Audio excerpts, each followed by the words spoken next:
as I was recording the video on some more card reviews, the newest Warrior cards were just revealed, so I couldn't find them on the card library, but I figured I'd found them on the internet, of course. So let's just make a quick edit and go into these first, and then you can, if you haven't seen some of the other ones, go watch those too. But the new cards that were just revealed today are Odin Prime Designate. For the rest of the game, after your hero gains armor, they gain that much attack for that turn. Man, this is what Warrior needed, right? Like, just for so long. Because they gain armor. That's great. That's sustained, but they don't have an attack. This just gives them that attack.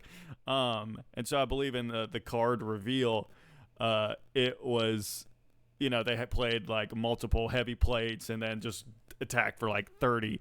But, this is the rest of the game. Love this card. It's fantastic. Granted, like I said with everything, you got to draw it, which can be challenging. But, I think you just you're playing Warrior. You're playing Control, even if it's like a big Warrior. I just think this is a great card. And it has, you can see, if you've seen the other cards, like right here, it has cards that support this strategy too. Like the Minotaur, Rush. Whenever this deals damage, gain that much armor. And then if you gain the armor from this and you've already played Odin, now you're going to gain even more attack. So this is it's awesome. And plus, like, you could design your deck around this, to draw the Odin, since if it's the highest cost card in your deck, you could play the 5 mana card that lets you search this. So, there you go. What else we got here? We have the Craftsman's Hammer. 4 mana 3/3. After your hero attacks and kills a minion, gain 4 armor, which is going to get, well, granted, this one might not play as well, because if you attack and kill, you get armor, you get more attack, but you can't attack again. But whatever, solid, clear, if you clear things, you're getting that health or that armor back, so you can use that for, other cards like Shield Slam or what have you. Also, for cards like Smelt, if you have armor, you can give a random minion in your hand 3/3, but you lose 3 armor to do it again. Wow. So if you have a ton of armor, which Warrior can do, you can just continuously do that. I'm thinking if they have any charge minions. I don't think, that pirate with charge? I don't think that is standard right now, but yeah, anyway. Anything with charge, this would be extremely scary. But even, this could be good for certain cards too. Or certain buff strategies. This could be an easy way for Warrior to play a buff deck. Just get a ton of armor, which now they can attack with that armor, but also use this to buff certain cards. Granted, it's going to be a random minion in your hand, but if you have a lot of, it seems like Warrior has been playing kind of the big strategy, just kind of buffing their hands full of taunts.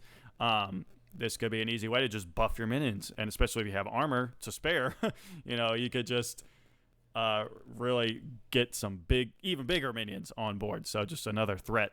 Some of the other cards that you can see here, though: Trial by Fire, summon 5/1/1 Valkyrie. Wow, terrible. Summon 5 Valkyrie with Rush. When one dies, give the others 1/1. So, okay, math. So, you got 5, 1 Rush. Now they're all 2/2s. Do another 1 clears. Now they're all 3/3s. Let's say you keep going, 4/4s, 5/5. That's a good board clear. 7 mana. I think you could clear most boards. Yeah, that's a lot of stats on the board, but it's also 7 mana. So you would use this in a Control Warrior. I'd rather just play a Brawl, though. But I guess if, there's the card that gives you armor, though, I believe, when your minions take damage. But that'd be an 8 mana play. I don't know if that's necessarily worth it.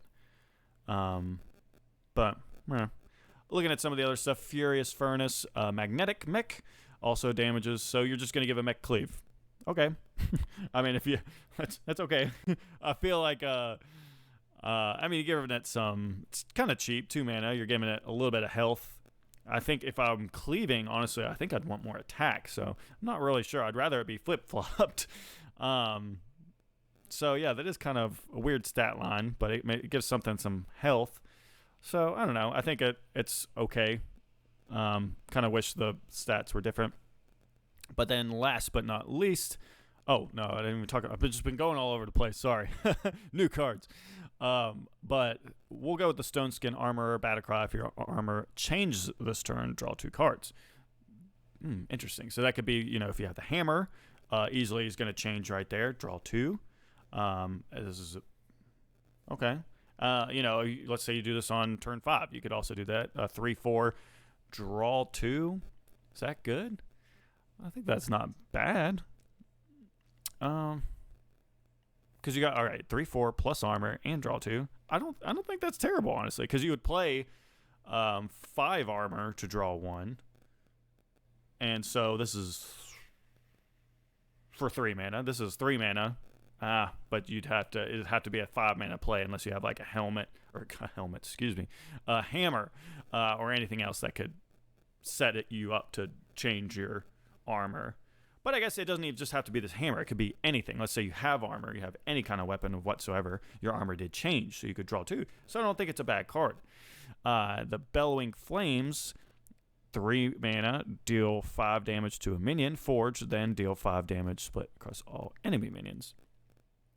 Interesting. So, it seems like a good control. Warrior is no stranger to control strategy, so this is another way to just kind of take out a minion and then maybe deal some damage to some other minion. So, all right, not terrible card. So yeah, they're the new Warrior cards, and now check out the rest of the cards.